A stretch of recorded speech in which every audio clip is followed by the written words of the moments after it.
దేవుని పరిశుద్ధ నామమునకు మహిమ కలుగునుగాక. క్రీస్తునందు ప్రియమైన దేవుని బిడ్డలారా, ప్రభు అయిన యేసు క్రీస్తు పరిశుద్ధ నామములో మీ అందరికీ ఈ ఉదయకాల శుభములు తెలియజేయచ్చు ఉన్నాను. ఈ దినమంతా కూడా మీకు మీ కుటుంబానికి దీవెనకరముగా ఆశీర్వాదకరముగా దేవుడు అనుగ్రహించాలని మీ కొరకై ప్రార్థన చేస్తూ ఉన్నాను. ప్రియులారా, నేటి దినము కొరకు ఏర్పాటు చేయబడిన దేవుని వాక్యము కీర్తనల గ్రంథం 45వ సంకీర్తన 10 మరియు 11 వచనాలు. కుమారి ఆలకించుము, ఆలోచించి చెవియొగ్గుము, నీ స్వజనమును నీ తండ్రి ఇంటిని మరువము. ఈ రాజు నీ ప్రభువు, అతడు నీ సౌందర్యమును కోరినవాడు, అతనికి నమస్కరించుము.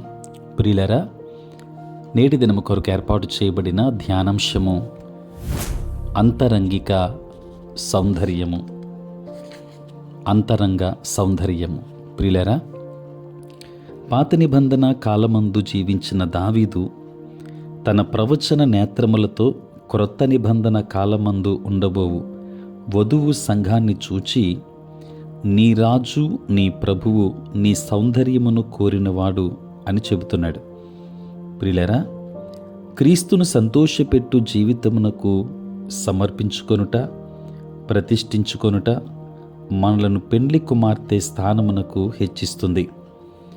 ప్రభువు మన సౌందర్యమందు ఇష్టపడటానికి మన పాత జీవితమును, ఆది తండ్రియగు ఆదాము యొక్క స్వభావమును పూర్తిగా తొలగించి క్రీస్తునందు నూతన జీవితాన్ని మనం ప్రారంభించాలి.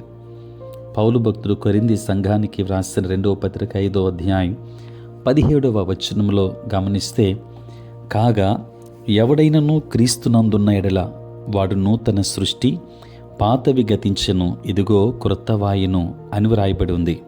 దేవుని బిడ్డలారా, దేవుడు అబ్రహామును పిలిచినప్పుడు, నీవు లేచి నీ దేశము నుండి, నీ బంధువుల యొద్ద నుండి, నీ తండ్రి ఇంటి నుండి బయలుదేరి నేను నీకు చూపించు దేశమునకు వెళ్ళుము.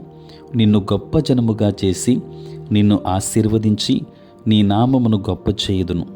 నీవు ఆశీర్వాదముగా నుందువు. నిన్ను ఆశీర్వదించు వారిని ఆశీర్వదించెదను, నిన్ను దూషించు వారిని శపించెదను. భూమి యొక్క సమస్త వంశములు నీయందు ఆశీర్వదింపబడును అని ఆదికాండం 12వ అధ్యాయం మొదటి 3 వచనాలలో వ్రాయబడి ఉంది. ప్రియులారా, అబ్రహాము విగ్రహారాధికుడైన తండ్రి ఇంటిని మరిచిపోవాలి. అప్పుడు మాత్రమే దేవుడు అతని యందు సంతోషిస్తాడు. అతడు కనాను దేశాన్ని స్వతంత్రించుకొనగలడు. క్రైస్తవ్యమందు ప్రత్యేకింపబడిన జీవితం ఎంతో అవసరం. ప్రియులరా, వెలుగుకును చీకటికిని, క్రీస్తునకును బెలియాలునకును సంబంధము లేదు.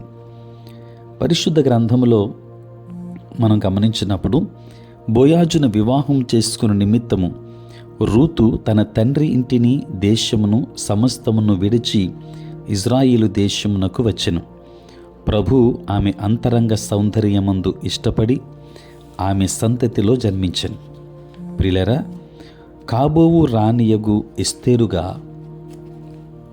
ఎలాగూ నడుచుకొనవలెనో మొర్దెకై సలహా ఇచ్చినట్లు దేవుని వాక్యంలో మనం చూస్తాం.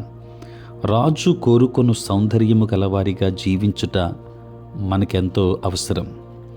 బాహ్య అందము కలదు.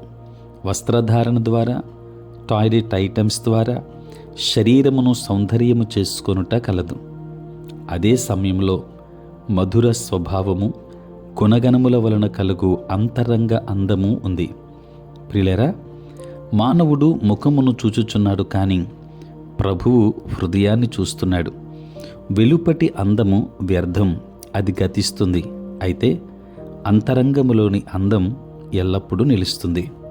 పరిశుద్ధ గ్రంథంలో పేతురు వ్రాసిన మొదటి పత్రిక 3వ అధ్యాయం 4వ వచనాన్ని గమనిస్తే, సాధువైనట్టియు మృదువైనట్టియునైన గుణమును అక్షయాలంకారము గల మీ హృదయపు అంతరంగ స్వభావము మీకు అలంకారముగా ఉండవలెను, అది దేవుని దృష్టికి మిగుల విలువ గలది అని వ్రాయబడి ఉంది. ప్రియమైన దేవుని బిడ్డలారా, మీ అంతరంగ సౌందర్యమగు దైవిక స్వభావములో శ్రద్ధ చూపండి. అంతరంగ సౌందర్యాన్ని ఇనుమడింపచేసుకోండి. దేవుని ఆశీర్వాదాన్ని పొందుకొనండి. దేవుడు మిమ్మును, మీ కుటుంబాన్ని బహుగా దీవించునుగాక. ఆమేన్. ప్రార్థన చేసుకుందాం. తలల వంచి ప్రార్థనలో ఏకీభవించండి. పరిశుద్ధుడైన తండ్రి, ప్రేమ కలిగిన ప్రభువా, నీకు స్తోత్రాలు.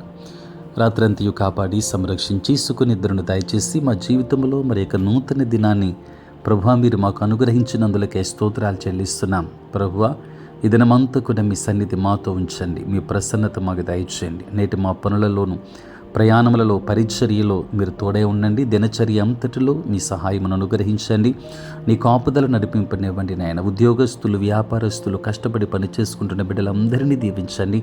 వ్యవసాయదారులను ఆశీర్వదించండి. నీ సేవ పరిచర్య చేయుచున్న ప్రతి సేవకుని కూడా మీరు దీవించండి నాయన.